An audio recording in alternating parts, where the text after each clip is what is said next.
Halo semuanya, perkenalkan saya Febiola Emanuela Mantau, mahasiswi Manajemen Reguler Sore.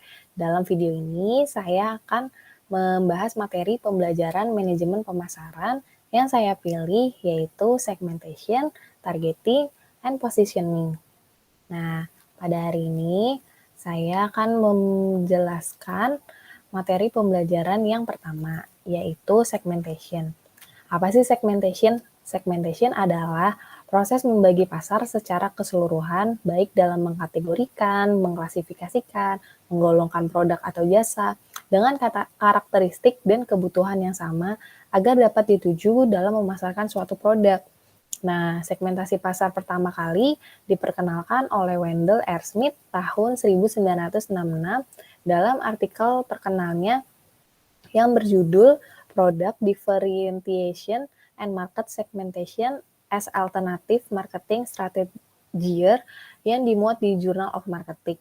Keberhasilan pemasaran tersebut dapat terwujud apabila berhasil melakukan marketing yang efektif dan efisien dalam pemasaran yang memerlukan sasaran pada strategi pemasaran yang dilakukan oleh perusahaan kepada konsumen. Nah, untuk slide selanjutnya, ada tujuan segmentasi pasar. Nah, tujuan segmentasi pasar ini dibagi menjadi 6. Yang pertama, pasar lebih mudah dibedakan. Setiap produk yang dihasilkan adalah untuk memenuhi kebutuhan dan keinginan konsumen agar dapat diterima, maka harus sesuai dengan selera konsumen. Nah, sedangkan di lain pihak dengan keadaan pasar yang heterogen dan selera konsumen yang selalu berkembang, tentunya sulit untuk dapat diikuti oleh perusahaan secara terus-menerus. Maka dari itu, perusahaan akan cenderung mencari sekelompok konsumen yang bersifat homogen agar lebih mudah untuk memahami selera konsumen dan pasar dapat dengan mudah membedakan kelompok pasar lainnya. Lalu yang kedua, pelayanan konsumen yang lebih baik. Dalam pemenuhan kebutuhan, konsumen selalu menginginkan 4 hal yang penting, yaitu kualitas barang yang bagus, harga yang terjangkau, pelayanan yang baik dan memuaskan, dan yang terakhir, ketepatan waktu. Dari keempat hal yang di atas yang sudah saya sebutkan, yang paling dominan adalah tentang pelayanan konsumen. Nah, apabila pelayanan terhadap konsumen kurang memuaskan, maka konsumen dapat lari ke tempat yang lain. Maka dari itu penting sekali untuk memberikan layanan yang terbaik sehingga konsumen tidak lari ke tempat lain dan menjadi loyal terhadap kita. Lalu yang ketiga, strategi pemasaran menjadi lebih mengarah. Nah, karena luas dan beragamnya pasar konsumen, maka saat melayani konsumen yang sifatnya homogen memerlukan strategi pemasaran yang direncanakan, lebih mengarah dalam menyusun marketing mix yang meliputi perencanaan, produk, harga, distribusi, dan promosi yang menjadi lebih akurat. Lalu yang keempat, menganalisis pasar. Segmentasi pasar bertujuan membantu pihak manajemen mendeteksi siapa saja yang akan menggerogoti pasar produknya. Para pesaing itu memiliki kemampuan untuk memberikan alternatif pilihan produk bagi konsumen dan tidak sekedar menghasilkan produk yang sama. Lalu yang kelima, menemukan peluang. Setelah menganalisis pasar, perusahaan yang menguasai segmen pasar dengan baik akan sampai pada ide untuk menemukan peluang. Peluang ini tidak selalu sesuatu yang besar. Nah, yang terakhir, menguasai posisi superior dan kompetitif. Perusahaan yang menguasai segmen dengan baik pada umumnya adalah mereka yang paham betul konsumennya. Mereka akan mempelajari pergeseran-pergeseran yang terjadi di dalam segmennya. Lanjut ke klasifikasi segmentasi pasar. Nah, ini terbagi menjadi 4, yaitu demographic segmentation atau demografis segmentasi yang mendasar pada populasi, pendapatan, usia, jenis kelamin, pendidikan, dan pekerjaan. Lalu yang kedua, geographic segmentation atau geografis segmentasi. Berdasarkan segmentasi pelanggan yang berdasar kepada negara, wilayah, kota, atau lingkungan tertentu. Misalnya negara Amerika, negara Cina, negara Rusia, atau kota besar di Indonesia seperti Jakarta, Medan, atau Surabaya, dan lainnya. Atau juga bisa di kota plural atau perkampungan. Lalu yang ketiga, psychographic segmentation atau psikografis segmentasi yang berdasarkan pada kepribadian, nilai-nilai, atau gaya hidup tertentu. Contohnya, makanan produk halal. Kenapa makanan produk halal itu masuk di psikografis? Karena pada saat orang mau makan produk halal atau mencari produk-produk halal, itu biasanya masuknya itu mengikuti di gaya hidup atau attitude-nya. Nah, yang terakhir, behavioral segmentation atau perilaku segmentasi. Biasanya berdasarkan segmen pasar yang mengelompokkan orang berdasarkan cara mereka menggunakan produk, loyalitas akan produk, atau manfaat yang mereka cari. Misalnya, ada produk lipstick nih. Nah, pada saat kita jualan lipstick, konsumennya mau atau enggak.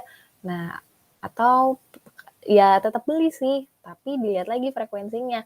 Bisa jarang, sering, atau pada saat kita keluarin produk baru, dia langsung beli. Nah, lanjut ke kriteria segmentasi pasar yang dibagi menjadi 5, yaitu measurable atau terukur, segmen pasar yang harus diukur berdasarkan nilai atau volume penjualan, yaitu jumlah pelanggan dalam segmen ini. Riset pasar yang andal harus mampu mengidentifikasi ukuran segmen pasar sehingga tingkat akurasi yang dapat masuk akal. Nah, sehingga ahli strategi kemudian dapat memutuskan apakah, bagaimana, dan sejauh mana mereka harus memfokuskan upaya mereka pada pemasaran ke segmen ini. Lalu yang kedua, substansial. Substansial adalah sesuatu yang berguna agar tidak membuang anggaran pemasaran dalam pasar yang tidak cukup besar atau memiliki daya beli negatif. Segmen pasar yang layak adalah dari kelompok yang homogen dengan karakteristik yang jelas seperti kelompok usia, latar belakang, sosioekonomi, dan persepsi merek. Hal yang musiman juga penting di sini. Tidak ada ahli segmentasi pasar yang akan merekomendasikan untuk fokus pada kelompok pelanggan yang tidak stabil karena ada kemungkinan untuk bubar atau hanya bertahan 1 atau 2 tahun saja. Lalu yang ketiga, accessible atau dapat diakses. Ketika melakukan riset terhadap segmen pasar, penting untuk mempertimbangkan bagaimana customer dapat mengakses informasi tersebut. Lalu Anda juga harus mengenal kekuatan dan kemampuan departemen pemasaran perusahaan Anda. Mungkin ada segmen yang efektif menanggapi iklan outdoor, lebih baik seperti baliho atau papan reklame, atau ada juga yang segmen yang lebih suka menanggapi informasi melalui kampanye media sosial, iklan televisi, dan sejumlah pendekatan lainnya. Lalu yang keempat, differentiable atau dapat dibedakan. Segmen pasar yang ideal di sisi internal harus homogen, atau semua pelanggan di dalam segmen memiliki preferensi dan karakteristik yang sama. Namun secara eksternal adalah heterogen. Perbedaan antara segmen pasar harus didefinisikan dengan jelas sehingga kampanye produk dan alat pemasaran yang dilaksanakan tidak tumpang tindih. Lalu yang terakhir, actionable atau dapat ditindaklanjuti. Segmen pasar harus memiliki nilai praktis dan harus menyediakan data pendukung untuk posisi pemasaran atau pendekatan penjualan. Hal ini harus menjadi hasil yang mudah diukur, ideal dalam kaitannya dengan pengukuran yang ada dari segmen pasar sebagaimana didefinisikan oleh riset dalam mengetahui segmen pasar. Nah, gimana sih caranya mengukur potensi pasar? Caranya adalah berapa banyak konsumen di dalam segmen tersebut, lalu seberapa besar potensi pertumbuhan segmen tersebut, siapa saja sih kompetitornya, lalu seberapa visible segmen pasar dapat untuk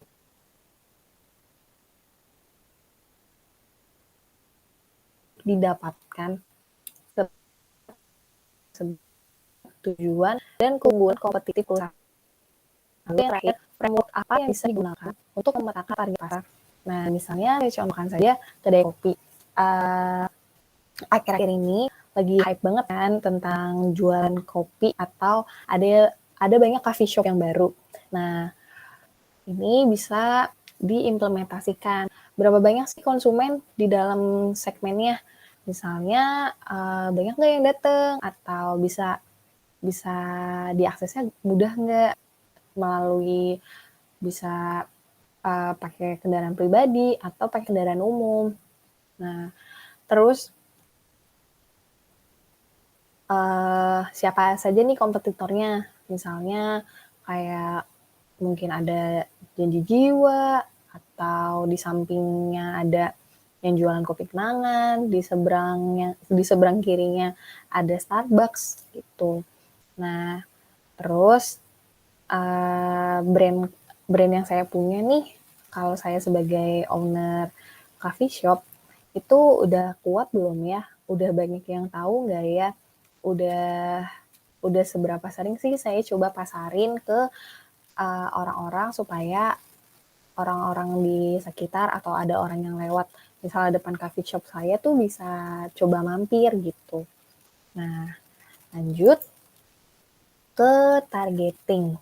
Nah, setelah mengerti dan tahu apa itu pengertian segmentation, lalu tujuannya apa, klasifikasi segmentation dibagi berapa. Nah, kita akan lanjut ke targeting. Targeting adalah menentukan sasaran yang akan menjadi target pemasaran produk dengan daya tarik pemasarannya sehingga benar-benar cocok dengan permintaan pasar. Lalu di dalam targeting ini juga ada strategi yang dibagi menjadi 4, yaitu undifferentiated targeting strategy, yang menjelaskan bahwa strategi ini ditujukan untuk pasar besar dengan kebutuhan yang serupa.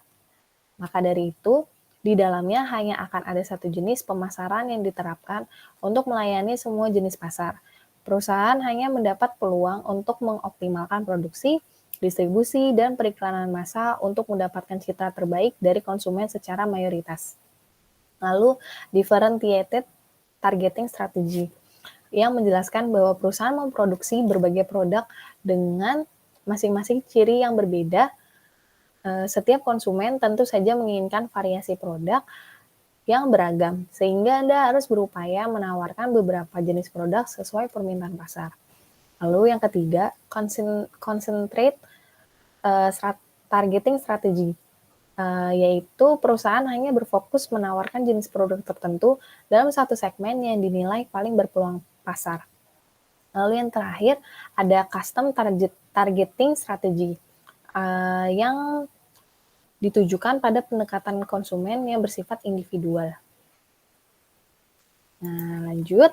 Setelah mengerti targeting, kita akan coba masuk untuk ke positioning.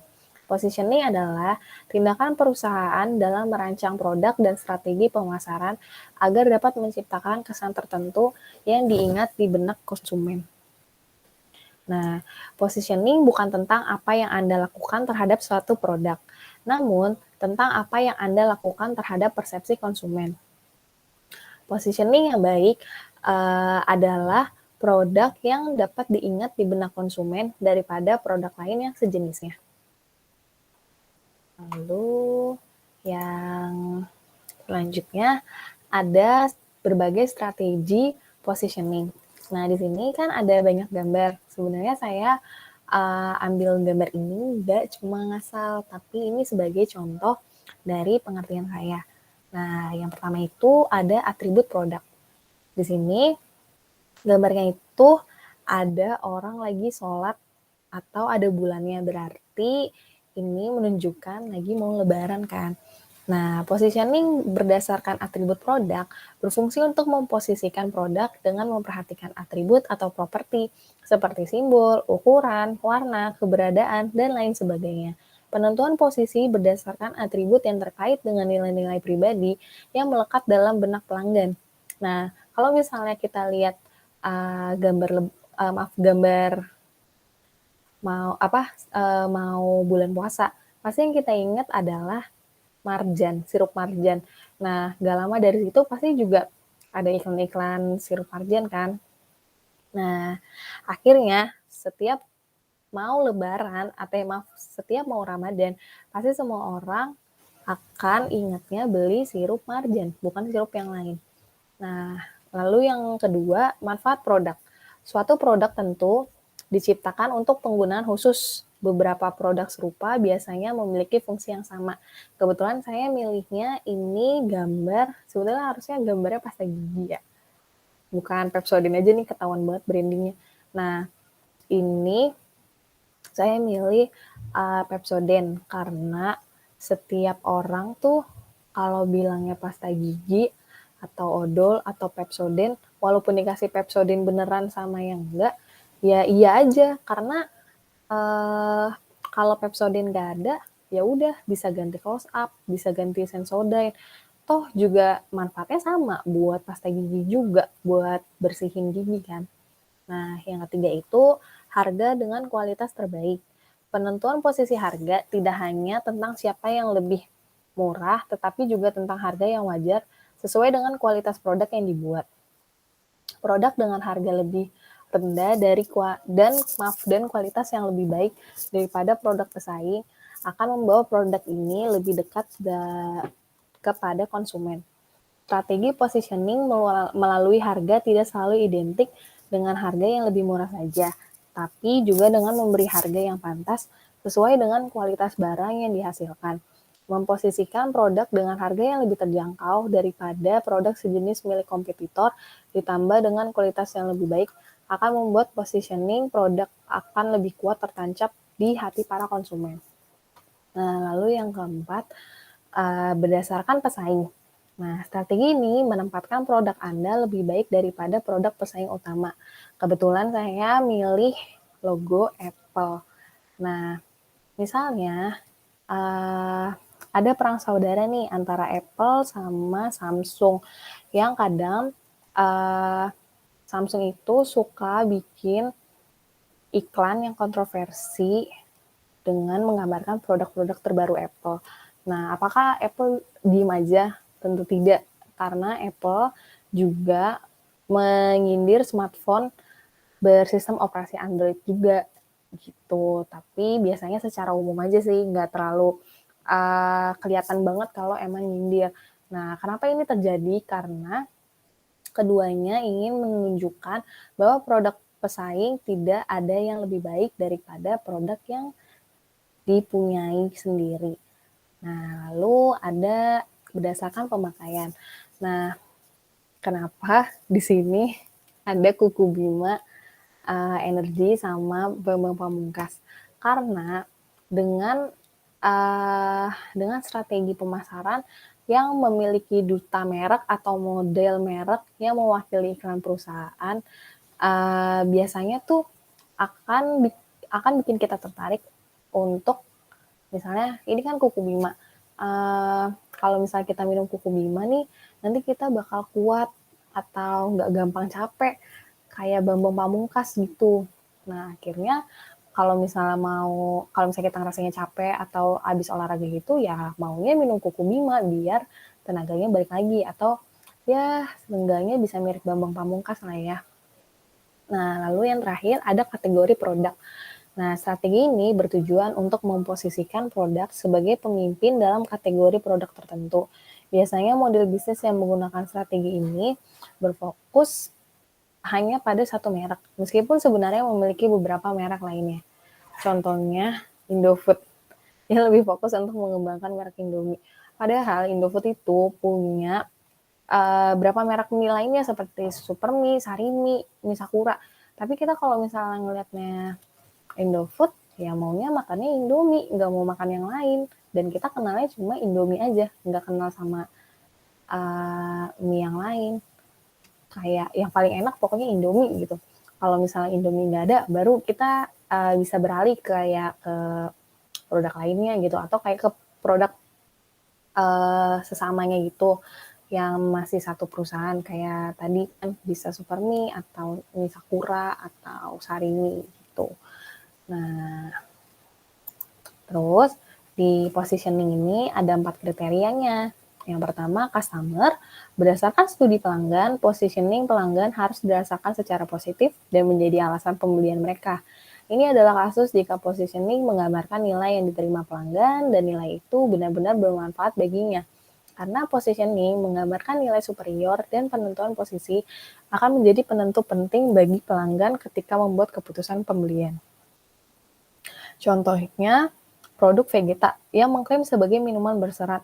Sampai sekarang setahu saya sih nggak ada ya yang mengeluarkan produk seperti Vegeta. Nah, lalu yang kedua, company.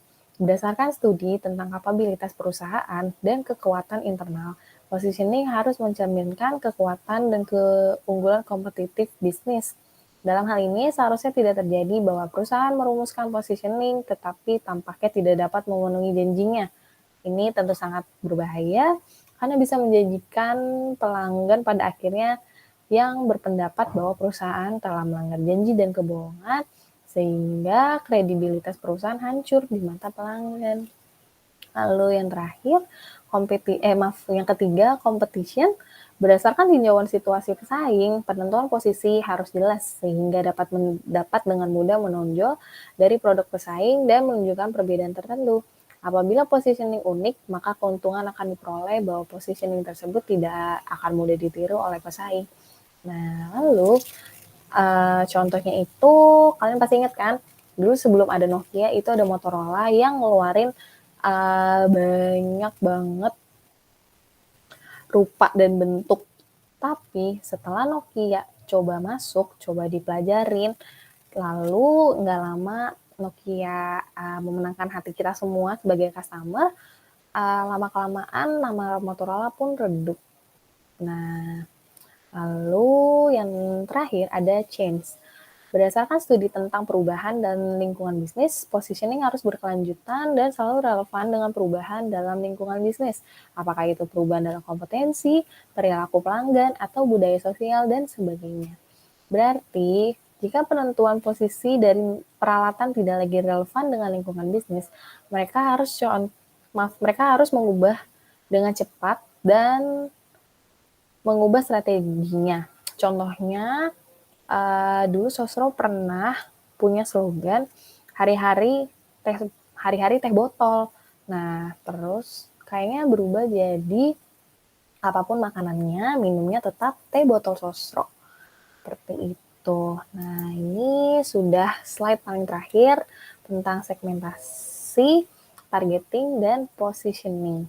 Nah, dalam presentasi hari ini, saya akan mencoba untuk mengimplementasikan contoh yang saya pilih, yaitu brandnya Google. Nah, Google dilahirkan oleh Larry Page dan Sergey Brin yang bertemu di Universitas Stanford pada 27 September 1995 sebagai mahasiswa pascasarjana. Brin dan Page tertarik dengan gagasan untuk mengekstraksi makna dan kumpulan data yang terkumpul di internet. Lalu nama Google dulunya itu bukan Google tapi Google.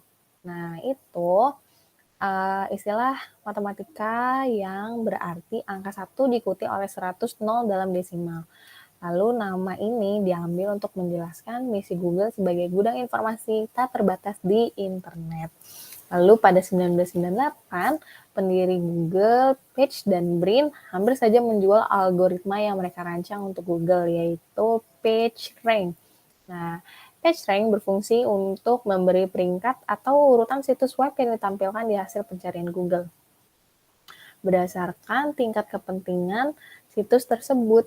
Nah, kenapa dijual? Alasannya itu karena mereka kewalahan dan memilih fokus untuk pasca sarjananya mereka. Lalu mereka cari-cari siapa ya yang mau beli, ternyata nggak ada. Akhirnya mereka memberanikan diri untuk jual ke Yahoo pada tahun 1998 dan mereka mau jualnya murah banget, cuma 1 juta US dollar atau sekitar 14 miliar kalau kursnya di 14 ribuan. Tapi Yahoo menolak karena masih belum sreg mungkin ya. Nah terus pada tahun 2002 ternyata Google sukses nih. Nah Yahoo kecewa kan, atau aduh sayang banget ya waktu itu kok nggak saya beli pada tahun 98. Nah akhirnya Yahoo coba buka penawaran lagi. Nah Google nggak mau karena Yahoo maunya 3 miliar US dollar, tapi si Page dan Brin maunya 5 miliar. Akhirnya Yahoo nggak jadi beli. Lalu pada Agustus 2015 Google restrukturisasi sebagai anak perusahaan dari perusahaan induk yang baru dibuat, Alphabet Inc. Dan Page menjadi CEO Alphabet. Lalu kantor Google yang sekarang ada di Mountain View, California. Nah, kurang lebihnya itu sejarah dari Google. Lalu pengimplementasiannya itu segmentasi pasar, klasifikasinya itu hampir semuanya dimasukin sama Google. Kenapa? Karena yang pertama, Google benar-benar mengetahui kebutuhan yang diperlukan segmentasi pasar dan mereka beroperasi pada segmentase market yang berbeda juga. Lalu mereka melakukan strategi dalam mempelajari pasar dan menargetkan pengguna tertentu gitu. Nah,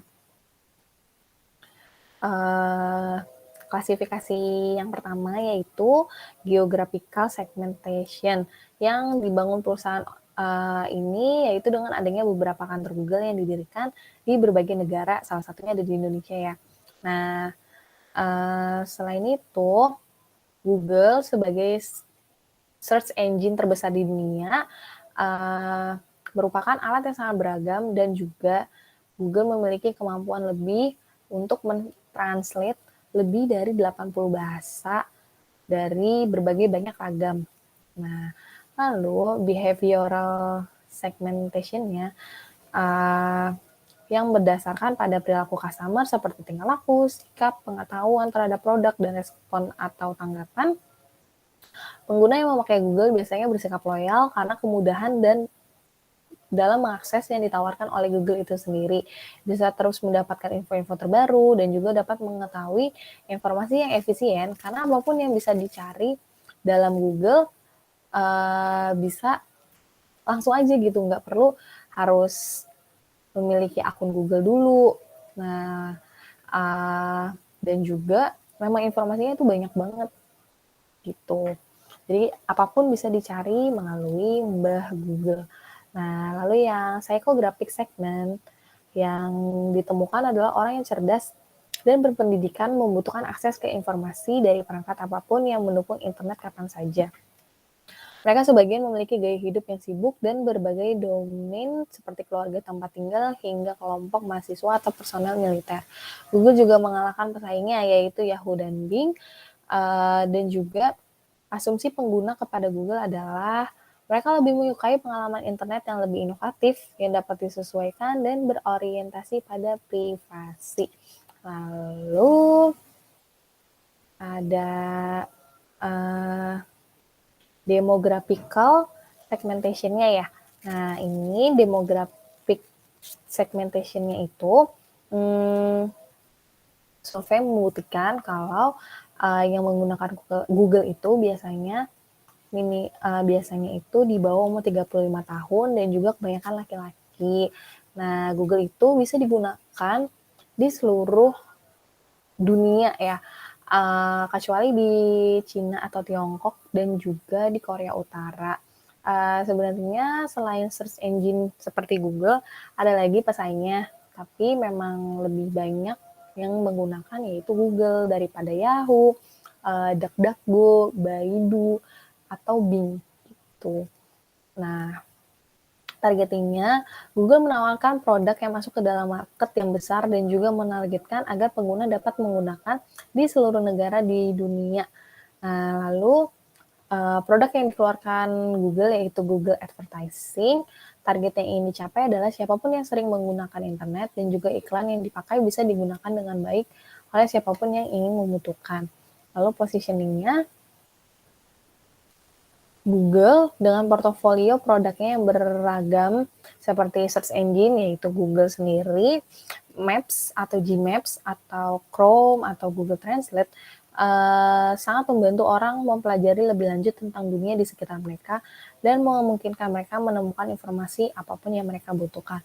Meskipun merek bukanlah pencipta atau penerbit informasi ini, karena kemampuannya untuk memahami maksud pencari dan membedakan antara sumber data yang dapat diandalkan dan tidak dapat diandalkan, Google dengan cara tertentu telah menjadi sumber informasi yang terpercaya dan seperti itu oleh banyak orang yang dikaitkan dengan kebijaksanaan dan pengetahuan.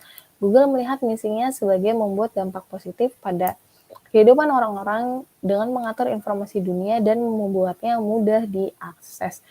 Tidak semua orang mengingat hari ini bahwa dulu Google enggan mempromosikan mereknya dan jarang beriklan. Ini berubah setelah tahun yang lalu ketika perusahaan menyadari bahwa orang tidak akan mengetahui produk mereka tanpa komunikasi pemasaran yang efektif. Sekian dari presentasi saya. Apabila ada kesalahan dalam kata atau sikap, saya minta maaf dan semoga presentasi ini bisa menambah ilmu bagi orang yang mendengarkan. Amin. Cukup sekian presentasi saya. Saya mohon pamit. Terima kasih.